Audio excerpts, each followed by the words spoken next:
Dalam satu dekade terakhir, Shopee yang berasal dari negara Singapura adalah platform e-commerce yang sejak tahun 2015 menjadi aktor utama dan berhasil membangun dominasinya di pasar Indonesia hingga dunia. Shopee populer karena promosinya yang agresif seperti diskon setiap tanggal kembar, program gratis ongkir, hingga kolaborasinya dengan selebritas dunia. Dampak positif Shopee seperti dari data Indef tahun 2024 menunjukkan bahwa sekitar 50% pelaku usaha memanfaatkan Shopee sebagai media utama penjualan. Tetapi, tidak semua pelaku usaha merasakan manfaat yang sama. Di kota besar, mereka diuntungkan karena adanya infrastruktur digital yang memadai. Lalu, bagaimana dengan daerah-daerah terpencil yang memiliki kendala secara kawasan, jaringan, dan literasi digital yang masih rendah? Selain itu, persaingan di dalam platform membuat penjual besar lebih unggul daripada penjual UMKM. Lalu muncullah satu pertanyaan besar, apakah ekspansi Shopee ini benar-benar inklusif atau justru memperlebar kesenjangan digital? Pada video ini akan dijelaskan jawabannya dengan menelaah dampak juga tantangan yang tumbuh di balik pertumbuhan e-commerce di Indonesia. Mari kita saksikan bersama penjelasannya. Kalian tahu nggak sih kalau perkembangan teknologi pada saat ini sangat dipengaruhi oleh globalisasi? Globalisasi mempercepat proses interaksi antar negara, baik di bidang ekonomi, budaya, maupun teknologi, untuk mendorong perubahan dan pembangunan terutama di negara berkembang seperti halnya di Indonesia. Nah, teknologi memegang peran penting dalam mempercepat inovasi dan memperluas akses pasar global. Ini dilakukan untuk mendorong peningkatan kapasitas sumber daya alam manusia dan juga ekosistem inovasi. Tidak hanya itu, percepatan pertumbuhan e-commerce di Indonesia didukung dengan kebijakan pemerintah seperti halnya penggunaan smartphone dan juga platform seperti Shopee. Shopee tak hanya memperluas pasar dan inovasi pembayaran digital, tetapi juga mendukung inklusi keuangan dan pemberdayaan UKM. Ada 3 poin utama yang saya sorot. Yang pertama, globalisasi digital melalui aplikasi Shopee itu memang mendorong pertumbuhan ekonomi, tetapi tidak semua masyarakat bisa menikmatinya. Data BPS 2022 menyebutkan bahwa masyarakat perkotaan jauh lebih banyak mengkonsumsi internet dibandingkan masyarakat pedesaan. Hal ini tentunya menjadi masalah serius karena wilayah terpencil belum bisa merasakan manfaat yang sama. Poin yang kedua, hambatan logistik juga memperlebar ketimpangan. Dalam suatu studi menjelaskan bahwa lebih dari 80% kondisi jalanan di Indonesia itu kurang memadai.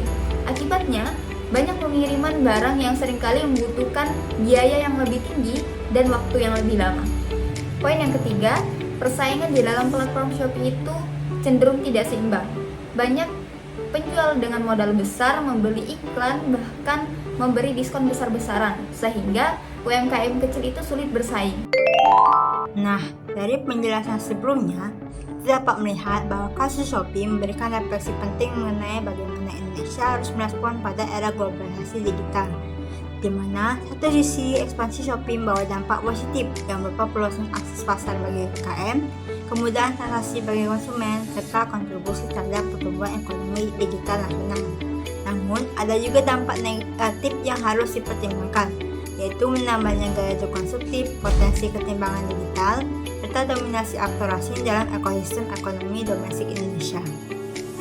Kemudian, ada implikasi utama bagi Indonesia, yaitu perlunya kebijakan yang mampu menyeimbangkan antara peluang dan risiko dari globalisasi digital. Pemerintah dapat melakukannya dengan berbagai cara, seperti memperkuat regulasi untuk melindungi UMKM lokal, memastikan persaingan usaha yang ketat antara penjual, dan mendorong adanya inovasi teknologi dalam negeri, agar tidak hanya menjadi pasar, tetapi juga pemain aktif dalam ekosistem digital yang terus berlangsung. Selain itu juga, masyarakat juga harus diberikan pembelajaran tentang literasi digital untuk mengelola pola konsumsi yang baik dan mencegah sifat konsumtif. Dengan demikian, Indonesia tidak hanya menjadi sasaran pasar bagi perusahaan global seperti Shopee, tapi juga mampu menjadikan globalisasi digital sebagai sarana untuk memperkuat kemandirian ekonomi nasional.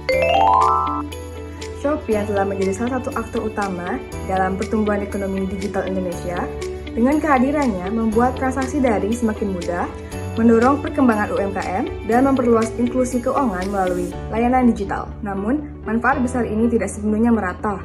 Masih ada beberapa tantangan seperti ketimbangan infrastruktur, biaya logistik yang tinggi, serta persaingan yang tidak seimbang antara pelaku usaha besar dengan pelaku usaha kecil. Dari sini, dapat disimpulkan bahwa ekspansi Shopee bagaikan pedang bermata dua, yang mana membawa peluang besar bagi pertumbuhan ekonomi, sekaligus berisiko memperluas jurang ketimpangan digital.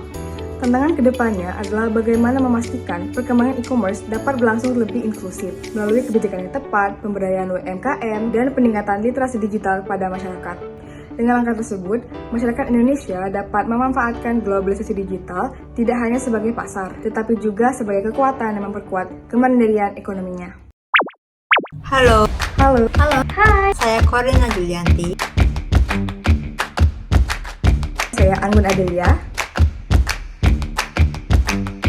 Saya Marianda. Saya Anggul Lestari. Sekian penjelasan dari kami. Thanks for watching.